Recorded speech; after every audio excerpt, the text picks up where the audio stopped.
Fundamental অ্যানালিসিসের মধ্যে আজকে আমরা শিখব ডেপথ।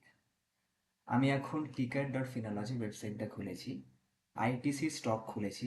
এখানে আমরা দেখতে পাচ্ছি ডেপথ লেখাটা। এই ডেপথ মানে কি? এখানে আছে 1.76 কারোর, মানে কোম্পানি এত টাকা বাজার থেকে লোন নিয়ে রেখেছে। এবার আমরা এখানে দেখতে পাচ্ছি 1.76 কারোর।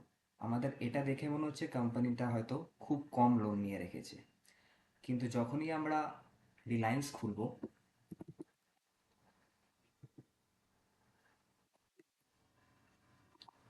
যখনই আমরা রিলায়েন্স ইন্ডাস্ট্রিজ খুলব,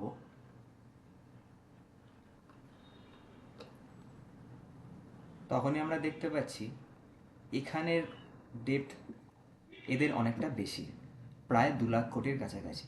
তার মানে যেটা 1 কোটি নিয়েছে সেটা ভালো, আর যেটা 2 লাখ কোটি আছে সেটা কি খারাপ? ব্যাপারটা এভাবে কিন্তু ক্যালকুলেট একদমই হয় না। ডেপ্থ মানে কোম্পানি যা লোন নিয়েছে সেটা আমরা ক্যালকুলেট করি বা কম্পেয়ার করি।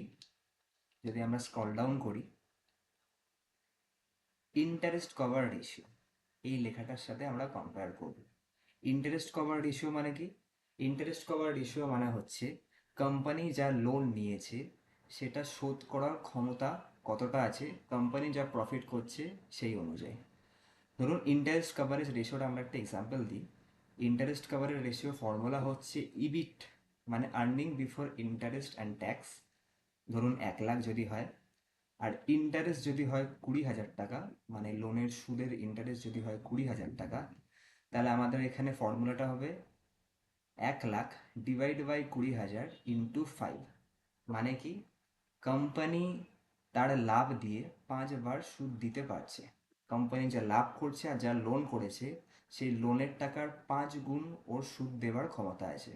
তো ইন্টারেস্ট কভার রেশিও যত বেশি হবে তত ভালো।